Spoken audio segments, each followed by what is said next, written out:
حضرات گرامی قدر، بزرگان محترم، برادران عزیز، سب سے پہلے آپ حضرات کی خدمت میں اپنی جانب سے اور اس ولادت کے موقع پر شب 11 ذیقعدہ، شب ولادت شاہ خراسان، عالم آل محمد، ضامن آہو، حضرت امام علی ابن موسیٰ رضا علیہ السلام،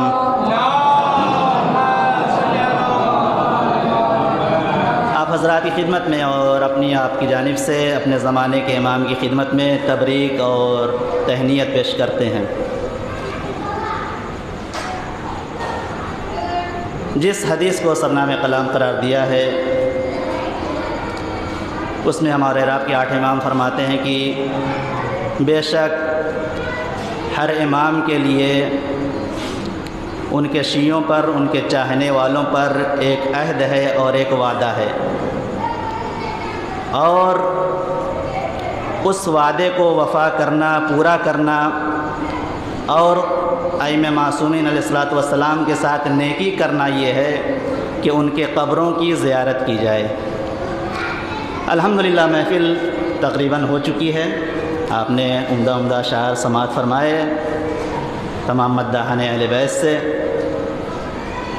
بہرحال میری ضرورت نہیں تھی اب، چونکہ وقت بھی کافی ہو گیا تھا، لیکن پھر بھی چونکہ کافی اصرار تھا، لہٰذا گھڑی سامنے نہیں ہے، اگر تاخیر ہو جائے تو بہرحال وہ آپ ذمہ دار ہیں۔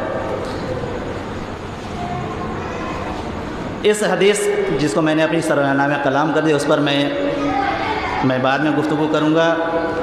پہلے آج حالات حاضرہ کے اعتبار سے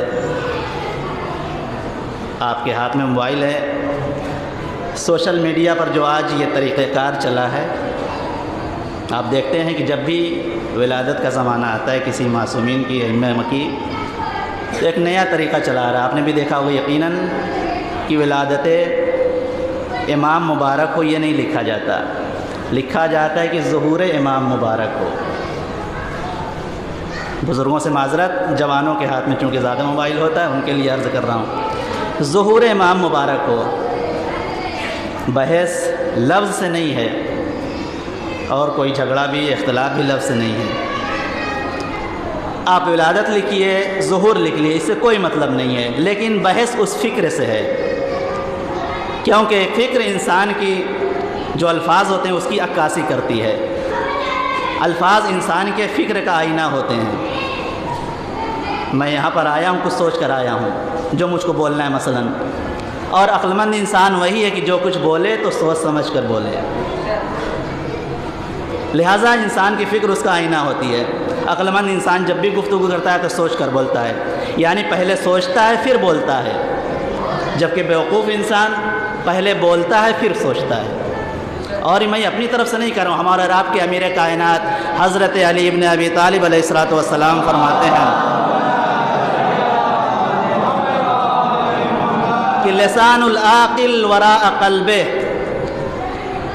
عقل مند انسان کی زبان اس کے دل کے پیچھے ہوتی ہے۔ کیا مطلب؟ یعنی عقل مند انسان جب بھی بولتا ہے تو سوچ کر بولتا ہے، اس کی فکر حاکم ہوتی ہے، اس کا قلب، اس کا دل حکومت کرتا ہے کہ کیا بولنا چاہیے۔ لیکن بیوقوف انسان پہلے بول دیتا ہے پھر سوچتا ہے، پہلے بول دیتا ہے، اس کے بعد سوچتا ہے کہ ہم کو یہ نہیں بولنا چاہیے تھا، اس سے معاشرے میں مثلاً جھگڑا ہو جائے گا، اس سے فساد ہو جائے گا، اور اس وقت تک فساد ہو سکتا ہے جب یہ سوچتا ہے۔ اب جب تیر کمان سے نکل جاتا ہے تو واپس نہیں آتا، وہی حال زبان کا ہے، جب زبان سے بات نکلتی ہے تو واپس نہیں آتی۔ اس لیے میں نے عرض کیا کہ بحث لفظ سے نہیں ہے، لیکن ہاں اگر کسی خاص فکر کے تحت وہ لفظ استعمال کیا جا رہا ہو اور انسان کے ذہن میں وہ خاص فکر ڈالنے کی کوشش کی جا رہی ہو تو وہاں پر لفظ سے گفتگو ہوگی۔ لیکن سوال یہ پیدا ہوا کہ یہ آیا کہاں سے آخر کہ آپ لفظ ظہور لکھیے، ولادت نہ لکھیے، یہ شوشہ کہاں سے پیدا ہوا؟ دیکھیے عزیزان محترم، جو اپنے آپ کو بہت بڑا مولائی اپنے آپ کو سمجھتے ہیں اور اپنے آپ کو مولا سے بھی بڑا مولائی سمجھتے ہیں، حالانکہ کچھ ہوتے نہیں ہیں، ان مولائیوں سے ہوشیار رہنے کی ضرورت ہے، جنہیں نہ دین کا پتہ، نہ مذہب کا پتہ، نہ امام معصومین کا پتہ۔ جہالت کے باوجود اپنے آپ کو مولا سمجھتے ہیں۔ عزیزان محترم، مولا ہی کہنے سے اپنے آپ کو کوئی مولا ہی نہیں ہو جاتا، اور انسان گردن جھمانے سے مولا ہی نہیں تو بلکہ کردار کو اپنے اندر چینج کرنے کا نام ہی مولائی ہے۔ لہٰذا یہ مولائیت جو ہے یہاں سے یہ چیز آئی ہے، اور اس میں اخباریت اور ملنگیت کا بھی دخل ہے، ایسا نہیں ہے۔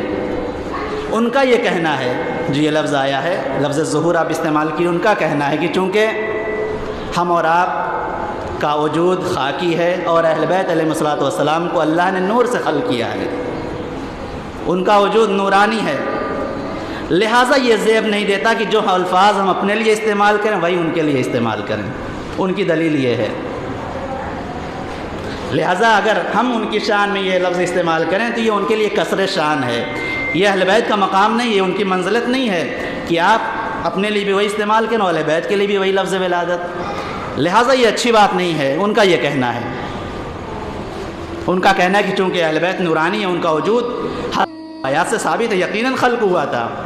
ان کا کہنا ہے کہ چونکہ ان کا نور خلق ہوا تھا، بعد میں ظاہر ہوئے دنیا میں اور فلاں تاریخ میں مثلا فلاں سن میں پیدا ہوئے، لہٰذا یہ زیب نہیں دیتا کہ آپ ان کے لیے ولادت استعمال کریں۔ اور یہی نہیں، اور جو لفظ ولادت استعمال کر دے تو اس سے آگے بات بڑھتی ہے۔ ایسے لوگوں کو کہا جاتا ہے کہ یہ مقصر ہیں۔ مقصر آپ کے ذہنوں سے اور گزرا بھی ہوگا، مقصر مطلب یہ ہے کہ باللہ نہیں پہنچاتے جو لفظ ولادت استعمال کر، ان کا یہ کہنا ہے، لہٰذا مقصر استعمال نہ کیجیے، مقصر کہتے ہیں۔ اور اگر انسان یہ ولادت استعمال کرے تو اس کے بہرحال اس کے اوپر حرف، آپ ولادت کا استعمال کر سکتے ہیں، ظہور کا استعمال نہیں کیجیے۔ اور یہی نہیں بلکہ آپ اور دیگر آپ خود مطالعہ کرتے ہیں، اور زیارت میں بھی آپ بلائیں سے دور ہوتی ہیں، یہ بہرحال بیس کے مقام نہیں ہے۔ لیکن زیارت وارثہ میں آپ نے پڑھا ہوگا کہ جہاں پر کہا یا مولا یا ابا عبداللہ اشہد انک کنت نورا فی الاسلاب الشامخہ والارحام المطہرہ، اے امام حسین، اے ابا عبداللہ، ہم گواہی دیتے ہیں کہ آپ بلند صلبوں میں تھے۔ دیکھیے عزیزان محترم، یہاں پر دونوں چیزیں آپ کو مل جائیں گی، نورانی بھی تھے، جسمانی بھی تھے، بلند صلبوں میں تھے، والارحام المطہرہ، اور پاک و پاکیزہ رحموں میں تھے۔ یہ ملکوتی سفر کرتے کرتے پروردگار نے آپ کو اس زمانے تک پہنچایا جب آپ کی اس دنیا میں ولادت باسعادت ہوئی۔ نعوذ باللہ، ہم انسان نجس پانی سے خلق ہوئے ہیں، لیکن اہل بیت علیہ الصلوۃ والسلام کا مقام مرتبہ یہ کہ پروردگار، اور زیارت میں کہا جا رہا ہے کنت نوراً، آپ نور تھے، اپنی مقام پر وہ چیز موجود ہے، لیکن نورانیت کے ساتھ ساتھ دونوں چیزوں کو یہاں پر جمع کر دیا، نورانیت بھی ہے، جسمانیت بھی ہے۔ اب بہت تیزی سے میں آگے بڑھ رہا ہوں، اب سوال یہ پیدا ہوگا کہ آخر ان کو کہنے کا مقصد کیا ہے، آخر یہ چیز کیوں کہی جا رہی ہے کہ آپ لفظ ظہور کیجئے، اس ولادت نہ کیجئے۔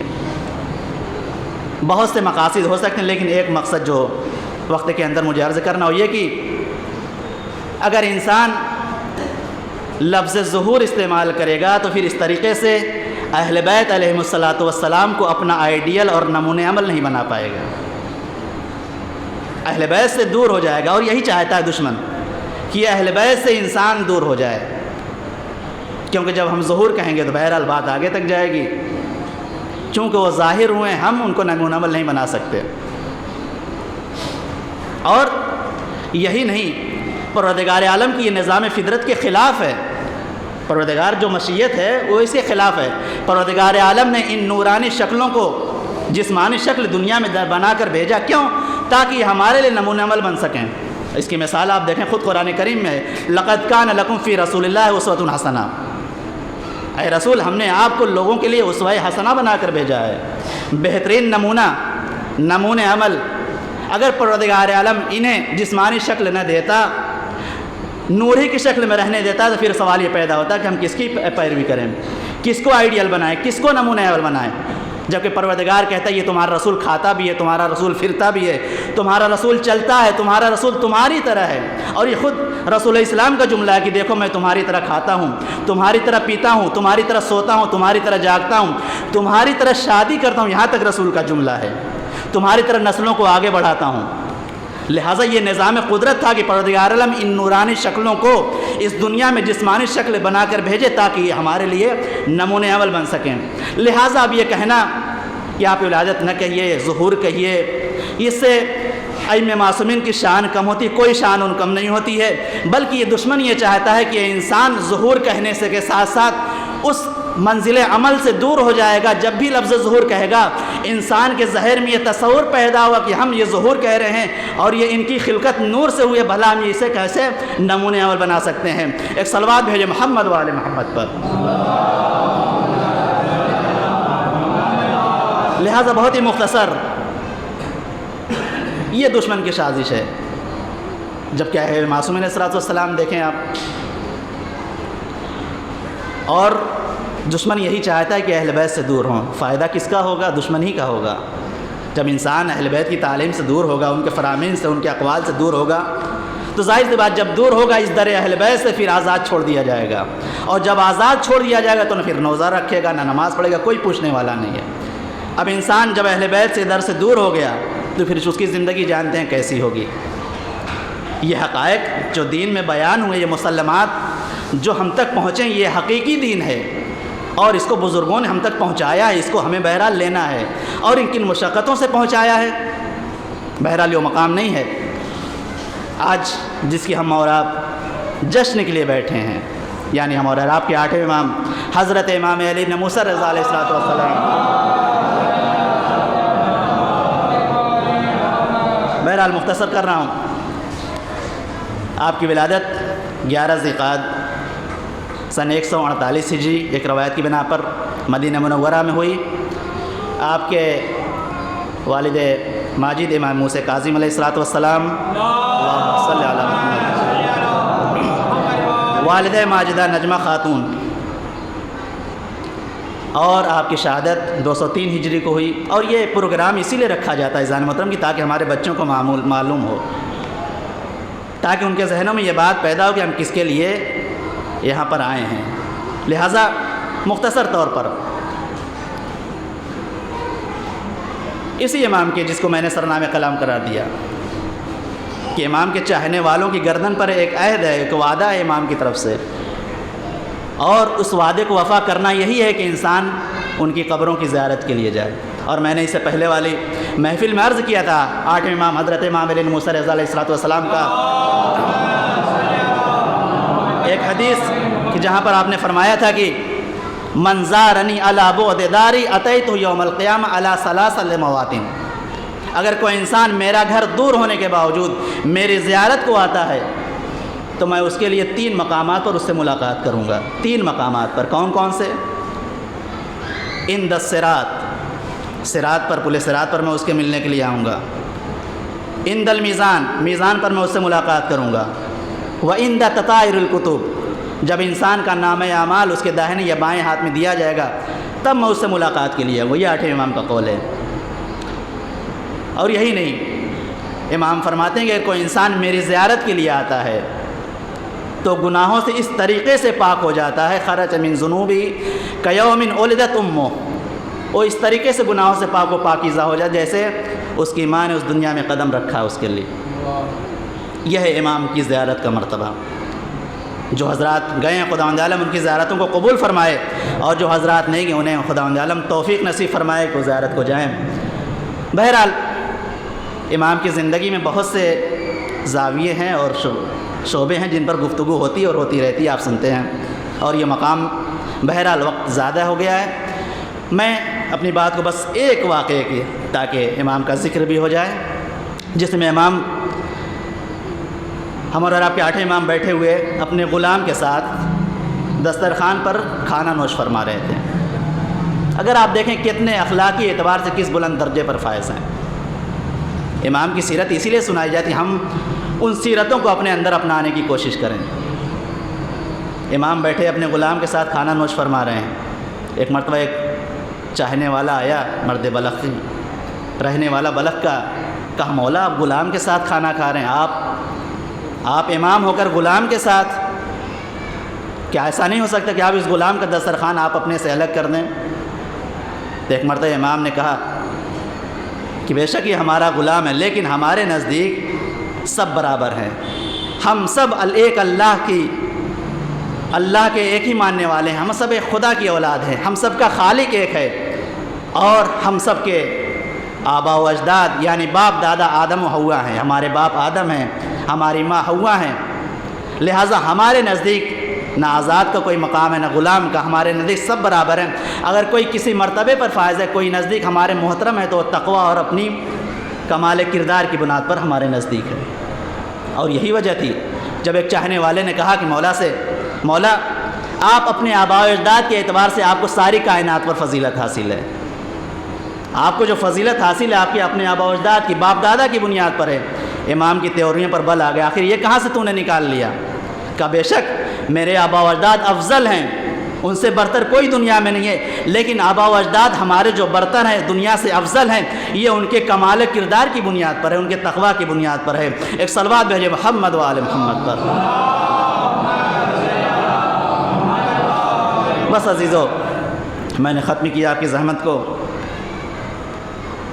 چند اشعار بھی ملاحظہ فرما لیں۔ یہ ذکر علی ہے یہ اپنا بھرم ہے، 8ویں امام کی شان میں، یہ ذکر علی ہے یہ اپنا بھرم ہے، نہ رک پائے گا جب تلک دم میں دم ہے۔ یہ ذکر علی ہے یہ اپنا بھرم ہے، نہ رک پائے گا جب تلک دم میں دم ہے، لبوں پہ ہے جس کے رضا کا قصیدہ، لبوں پہ ہے جس کے رضا کا قصیدہ، ہزاروں میں تنہا وہی محترم ہے، ہزاروں میں تنہا وہی محترم ہے۔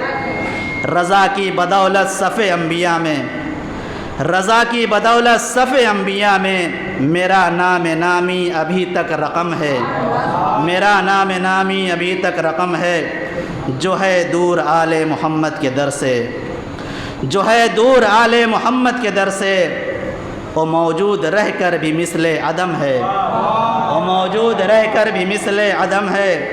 خوشی بھی ولایت کی اپنی جگہ پر، خوشی بھی ولایت کی اپنی جگہ پر، سکون میری آنکھوں کا کربل کا غم ہے، سکون میری آنکھوں کا کربل کا غم ہے۔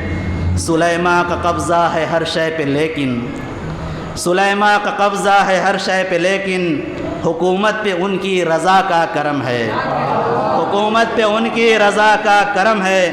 مجھے اب ہو جنت کی خواہش بھلا کیوں، مجھے اب ہو جنت کی خواہش بھلا کیوں، نظر میں امام رضا کا حرم ہے، مجھے اب ہو جنت کی خواہش بھلا کیوں، نظر میں امام رضا کا حرم ہے۔ اور طواف ملائک بناتا ہے ہم کو، طواف ملائک بناتا ہے ہم کو، امام رضا کا حرم بھی احرم ہے، امام رضا کا حرم بھی احرم ہے۔ کریں عرش والے نہ کیوں ناز مجھ پر، کریں عرش والے نہ کیوں ناز مجھ پر، جبھی میرے در پہ رضا کے جو خم ہے، دری جبھی میرے در پہ رضا کے جو خم ہے۔ یہ شعر بطور خاص، رضا ہے لقب نام اس کا علی ہے، رضا ہے لقب نام اس کا علی ہے، جو سلطان شاہ عرب والعجم ہے، جو سلطان شاہ عرب والعجم ہے۔ فخر سلیمان میرا مقدر، ہے فخر سلیمان میرا مقدر، میرا سر ہے مولا رضا کا قدم ہے، میرا سر ہے مولا رضا کا قدم ہے۔ بتاتا ہے دنیا کو یہ شعر قالی، بطور خاص بتاتا ہے دنیا کو یہ شعر قالی، یہی ابن حیدر کا جاہو حشم ہے، یہی ابن حیدر کا جاہو حشم ہے۔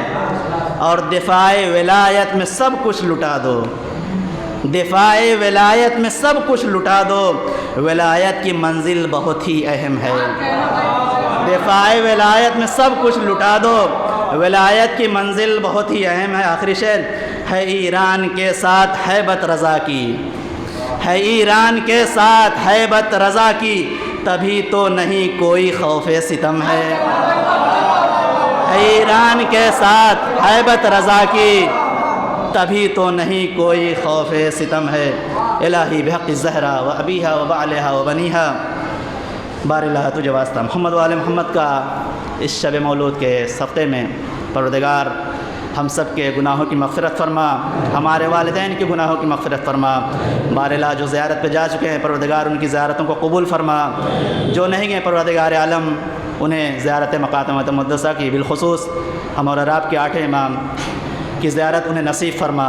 بار الہ تجھے واسطہ محمد وآل محمد کا آج کی شب کے صدقے میں، اس مولود کے صدقے میں پروردگار اس دنیا سے اس وبا کا خاتمہ فرما، جہاں جہاں شیعان حیدر کرار ان کی جان مال عزت و آبرو کی حفاظت فرما۔ بار الہ تجھے واسطہ محمد وآل محمد کا جو اس دنیا سے اس وبا میں جا چکے پروردگار انہیں جنت نصیب فرما۔ بار الہ جو اس وبا سے ابھی تک محفوظ ہیں پروردگار انہیں محفوظ رکھنا۔ بار الہ تجھے واسطہ محمد وآل محمد کا ہمارے بچوں کو صحت و سلامتی عنایت فرما، ہمارے جوانوں کو روزگار عنایت فرما، ہماری خواتین کو عفت و پاک دامنی عنایت فرما۔ بار الہ تجھے واسطہ محمد وآل محمد کا جہاں جہاں بھی شیعان حیدر کرار ہیں ان کی جان مال عزت و آبرو کی حفاظت فرما، دشمنان حیدر کرار کو نیست و نابود فرما۔ بار الہ تجھے واسطہ ہماری دلی خواہش ہے آج کی شب جس طریقے سے آج ہم 8 امام کے روضے کو جگمگاتا ہوا دیکھ رہے ہیں پروردگار، جس طریقے سے ہم کربلا کاظمین سامرہ کو جگمگاتا ہوا دیکھ رہے ہیں پروردگار، ہماری دلی خواہش ہے پروردگار جنت البقیع کی تعمیر کے اسباب فراہم فرما۔ اسی طریقے سے ہم اپنے مولا کے حکومت کے زمانے میں جنت البقیع کو جگمگاتا ہوا دیکھیں۔ بر الہ تجھے واسطہ محمد وآل محمد کا پرچم اسلام کو سر بلند فرما، پرچم کفر و شرک و نفاق کو سرنگو فرما، امام عصر کے ظہور میں تعمیر جیل فرما، ہمارے اعمال سے ان کے قلب کو راضی فرما اور ہم سب کو ان کے اعوان و انصار میں شمار فرما۔ ربنا تقبل منا انک انت السمیع العلیم۔